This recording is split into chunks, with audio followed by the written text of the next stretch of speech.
gonna waste footage. I'm about to go out for lunch. Oh, I'm gonna wipe my actual brows off.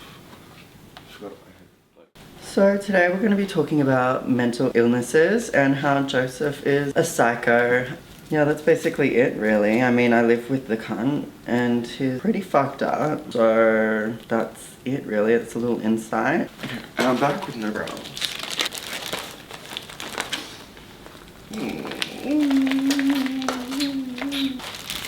Bye. Bye.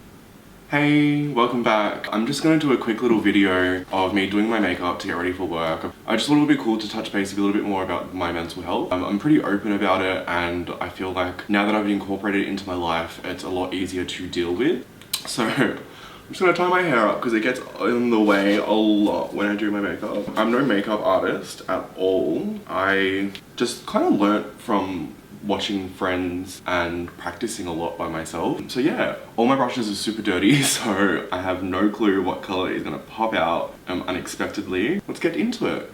So like a lot of my aesthetic stems from being depressed and highly anxious and having borderline personality disorder. Grew up with like a fascination with morbid things. I kind of incorporate that into my style now. I always have, but I just never had the guts to fully do it. When I was younger, it would just be like a little piece here and a little piece there, maybe a little bit of a smudged eyeliner for dramatic effect. It feels like I'm making friends with my mental illness and not trying to hide it or push it under like the blankets and pretend that it's not there. It feels like I'm embracing it by doing the things that I do. And I feel like that really does help with my mental state. There's nothing funny about mental illness, but I've always said if you can't laugh at your problems, then like you're screwed kind of thing. It kind of become like a running joke with me and my friends. And I'm totally cool with that. Like, I'm glad that they can understand it to the point where they can joke about it. Oh, I'm just rambling on, aren't I? Yeah, so back to the style. So I feel like my style is influenced by my mental health. It's a bit dark, it's a bit morbid. I've always liked to incorporate a bit of morbidness into a cute look. Like cute and kawaii, but dark and black on the inside. So yeah, I've been struggling with mental health for about my entire life. I remember being a little kid and having anxiety attacks and not knowing what they were. I remember going to a daycare thing that like my mum's friend ran it or something. And I remember going to that and like doing one day there, and it literally left the biggest scar in my head ever. I remember it purely as a horror film.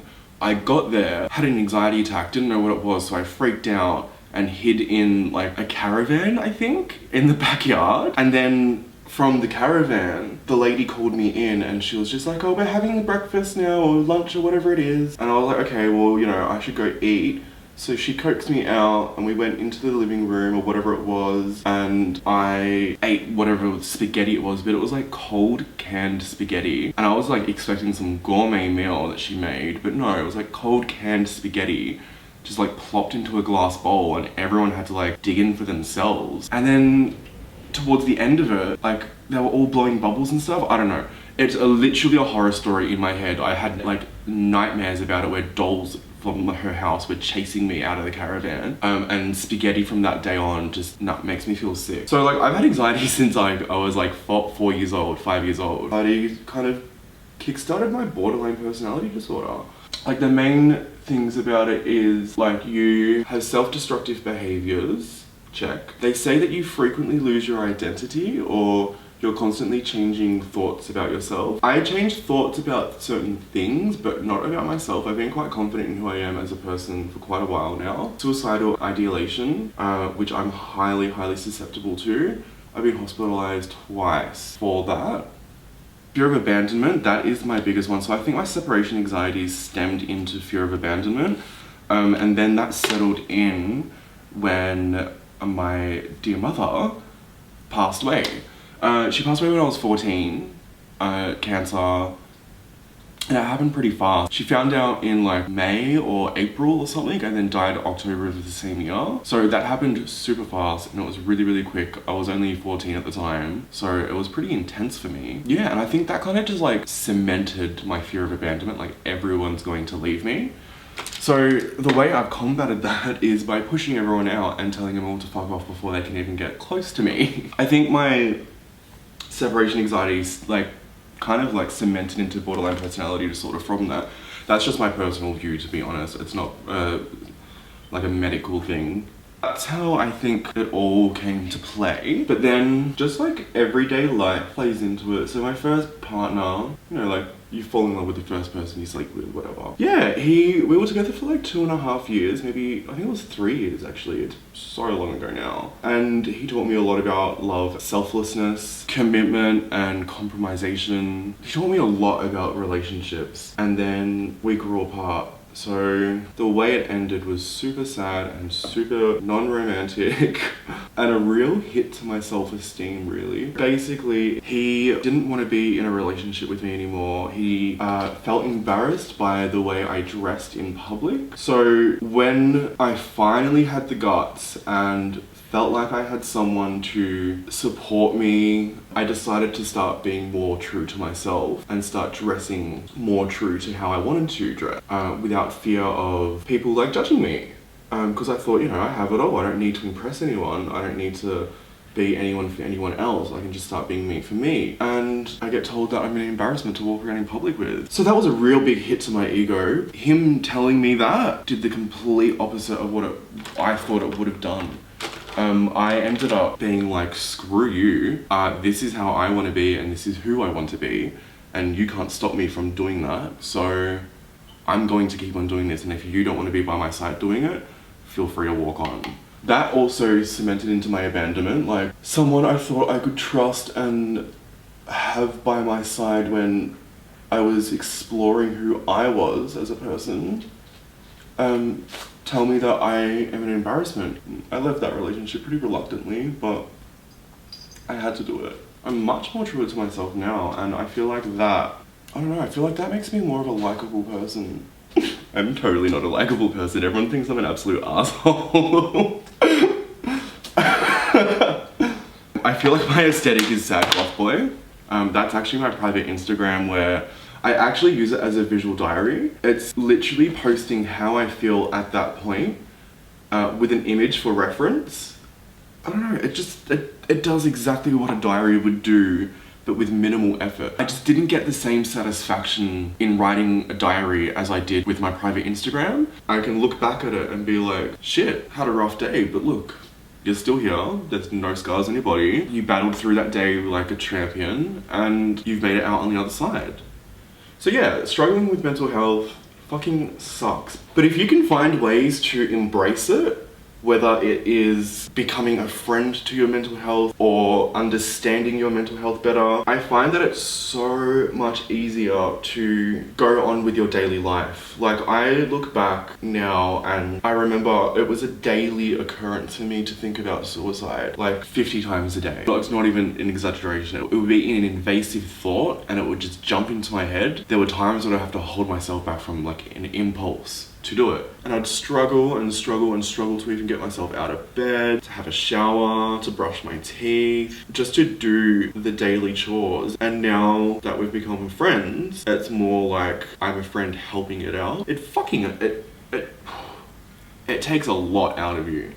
I am not going to bullshit on that. To sit there and subjectively look at how you're feeling while you're feeling it and be stuck in a whirlwind of despair and hatred and pretend you're a third party and question why you're in that despair and hatred. It takes so much energy. It takes so much out of you. It's super exhausting, but the way I combat that is instead of punishing myself for being exhausted, for thinking I'm a lazy grot, or for sitting there going, you did nothing today, you didn't even brush your teeth or whatever, I sit there and be like, well, I did nothing today, but I feel a little bit better because I didn't do anything. I'm so tired that I had to just sit there and relax. Maybe tomorrow I'll get up and brush my teeth. Like, it changes your mentality a lot, accepting it and being nice to it, other than ignoring it and pretending it doesn't exist. It's a scary thought to embrace your mental illness. It's a terrifying thought to sit there and say it's okay to feel like you're gonna kill yourself. It's terrifying, and people just don't understand how I can view myself in that way, but it works for me, and that's all that really matters. Do what's best for yourself. So yeah, I feel like embracing my mental health has helped significantly with being who I am and being confident in who I am. And it has shaped the style that I do. I'm still a freak. Still a weirdo.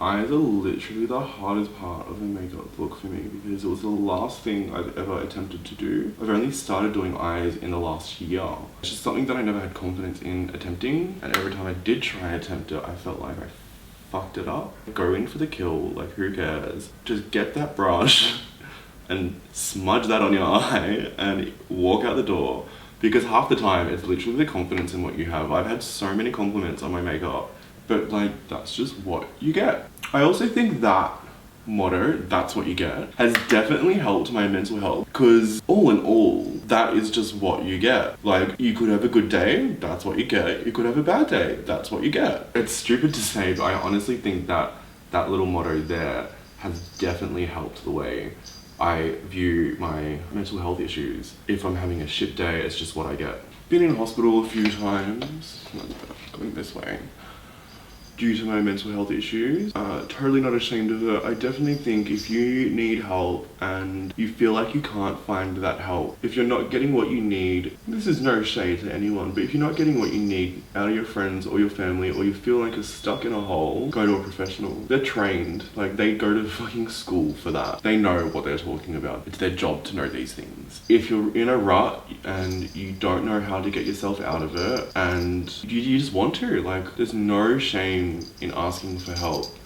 In all honesty, Haiti, stop jingling that fucking bell.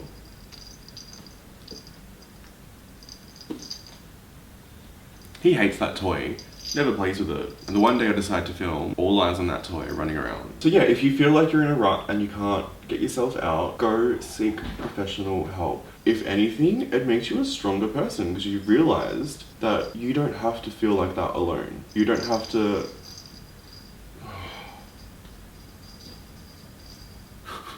I apologize. I'm just gonna let him do it. Like, he's a spoiled little brat anyway. He gets what he wants. There's no shame in doing it. There's no shame in asking for help. There's no shame in talking about it. And there's no shame in having shit days. We all get them. Some of us just get it harder than others. So go seek help if you need to seek help. I've been seeing psychologists it's probably since I was like 13, probably a little bit younger. I remember telling my mother before she passed away that I wanted to die. I just told her that I felt like I couldn't do this anymore. I didn't want to be alive. It shook her to the core. She was terrified, but the first thing she did was go to the school counselor, and they referred us to a psychologist in our local area. And because I had no clue what to do or what I was like doing or what anything like that, I shut down. So when the psych was talking to me, I was not listening to a bar of what he was saying, and I would not give two flying fucks about anything that he wanted to talk about. If I could have changed anything, it would have been that I sought help when I was younger, because I could have avoided a lot of distress and despair. And it wasn't until I was about 20 that I was like, you know what, I need this fixed. I can't keep on going on with my life feeling this shit constantly. So I saw a psychologist, it went pretty well. I was pretty stable after that for about 2 years. And then I had another episode, and that lasted for quite a while. I had no clue what else to talk about. But if you want to know more about my mental health, feel free to ask questions, because as I said, I'm super open about it, but just talking flat out on camera kind of trips me out a little bit. I don't know what to say because I don't know what the person wants to know. Where usually I get asked a question and I can easily give you the answer for it. So it's kind of hard just to sit there and talk about how I feel without knowing what to say, if you know what I mean. Oh, I need a cigarette. So stressful. Too stressful. Totally fucked up underneath my eyes.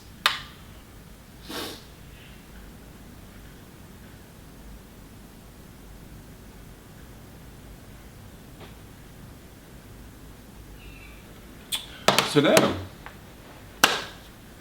Let me get my fucking hair out. That's what she gets, I guess. Thanks for watching. Let's hope I can get something out of this.